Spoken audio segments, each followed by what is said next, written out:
I'm Dave Hodges, Stephen's father. I'm Lori Hodges, Stephen's mom. I'm Elizabeth, Stephen's girlfriend. And I am Stephen Hodges, and for this persuasive speech, I'm going to explain to you why jury nullification in the United States is a just practice. So in the novel Les Miserables, Jean Valjean was sentenced to 5 years for stealing a loaf of bread.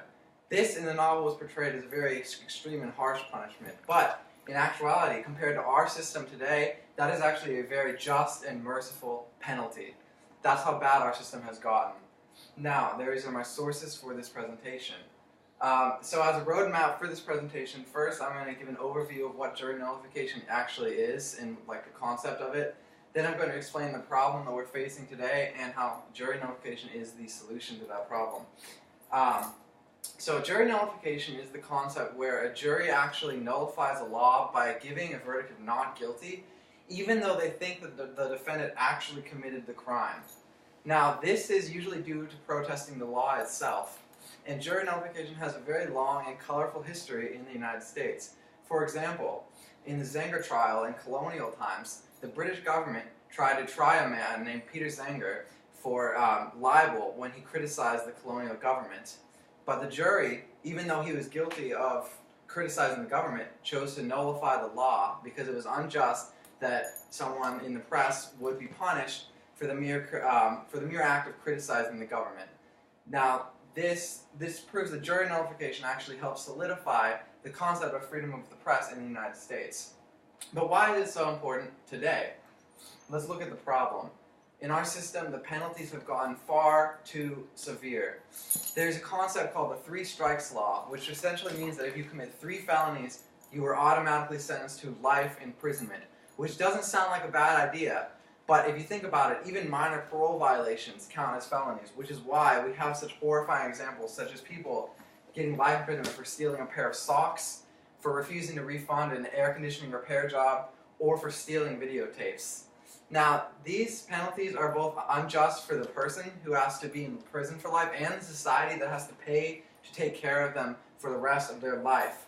And more importantly, there are crimes that are not crimes in certain areas. For example, a Mennonite farmer was fined $4,000 for selling his neighbor's fresh milk. Now, this is obviously unjust. Whereas that regulation would make sense in a place like New York City, it doesn't really make sense in a rural area where you can sell milk. So that's why it's so important to have juries nullified, because jury nullification actually emphasizes the peer part of a jury of your peers. Because like I said, something that might be a crime in New York City is not so in rural Iowa, and we should recognize that. So that's the problem. Our penalties have gotten far too severe and entirely unjustified. Now, why is jury nullification only the solution? Like I said, jury nullification is inherently justified. In fact, that's basically the entire purpose of a jury of your peers. There's a reason that it's so important that you're judged not by random people and panels from all over the country, but by your peers, because only your peers can really know if you committed something wrong.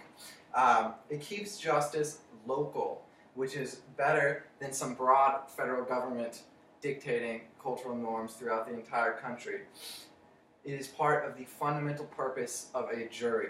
Now, this is the only solution to the problem of unjust penalties because it's the only thing that can solve right now. It takes years to change any law, but jury nullification solves it immediately because they nullify the law. And in fact, it's actually worked before. For example, when California had its 3 strikes law where they were throwing people in prison for crimes like sock theft, prosecutors actually stopped seeking life imprisonment for third felons because of widespread jury nullification, because the juries would rather return a verdict of not guilty than sentence someone to life imprisonment for stealing videotapes or something like that. So what we can see from this is that jury nullification actually works.